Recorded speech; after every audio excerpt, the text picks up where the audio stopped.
Assalamualaikum warahmatullahi wabarakatuh. Perkenalkan, saya Rukmi Bintarti. Di sini saya akan menjelaskan materi Bahasa Indonesia Modul 4 Unit 1, yaitu Aku Jadi Tahu. Yang pertama kita akan mempelajari mengenai observasi tempat baca. Yang pertama yaitu mengidentifikasi tujuan teks laporan hasil observasi. Salah satu tujuan pembuatan teks laporan hasil observasi adalah untuk memberikan suatu informasi berdasarkan fakta yang bersifat objektif. Artinya, teks laporan tersebut memberikan informasi objek yang jelas. Teks laporan hasil observasi bisa kita temui pada buku pengetahuan atau buku ilmiah populer. Kemudian, ciri teks laporan hasil observasi. Teks laporan hasil observasi adalah teks yang berfungsi untuk memberikan informasi tentang suatu objek atau situasi setelah diadakannya penelitian atau pengamatan. Selanjutnya, yaitu menyimpulkan isi teks laporan hasil observasi. Teks laporan hasil observasi adalah teks yang berfungsi untuk memberikan informasi tentang suatu objek atau situasi setelah diadakannya investigasi penelitian secara sistematis. Kemudian kita akan membahas mengenai kalimat utama dan kalimat penjelas. Kalimat utama merupakan kalimat yang berisi gagasan utama. Kemudian kalimat penjelas merupakan kalimat yang menjelaskan, memperinci, atau menguraikan kalimat utama.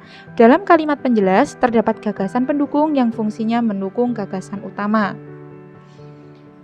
Selanjutnya yaitu kalimat utama dalam paragraf yang terletak di awal paragraf, akhir, serta awal dan akhir paragraf.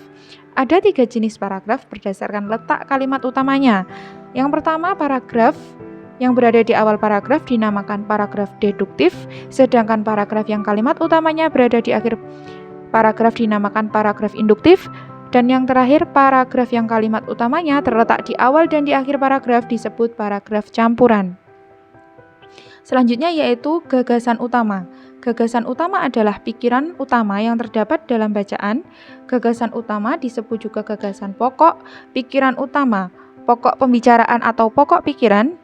Gagasan utama menjadi inti sebuah paragraf. Biasanya, gagasan utama dinyatakan secara eksplisit atau tersurat dengan gamblang dalam kalimat utama. Kemudian, untuk menyimpulkan sebuah teks laporan hasil observasi, dapat disimpulkan gagasan pokok dan gagasan penjelas dalam teks tersebut. Dan berikut langkah-langkahnya yang dapat kita lakukan untuk mencari gagasan utama dalam teks laporan hasil observasi. Yang pertama yaitu membaca paragraf dengan cermat, kemudian menentukan kalimat utamanya, dan kalimat utama memiliki ciri-ciri yaitu mengandung topik utama atau permasalahan yang dapat dijabarkan lebih lanjut. Kemudian umumnya berupa kalimat lengkap sehingga dapat berdiri sendiri dan memiliki arti yang jelas tanpa perlu dihubungkan dengan kalimat lainnya. Kemudian tidak memiliki kata sambung atau transisi.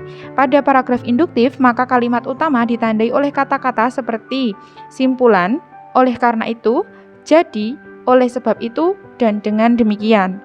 Dan untuk merumuskan kalimat utama, untuk menemukan gagasan utamanya dan membuat simpulan, simpulan dapat berupa hasil analisis dari teks yang sudah dibaca, gambaran isi dari tiap paragraf, atau hanya berupa hal-hal penting dalam paragraf. Dan sekian materi yang dapat saya sampaikan hari ini, kurang lebihnya saya mohon maaf. Semoga bermanfaat bagi kita semua. Wassalamualaikum warahmatullahi wabarakatuh.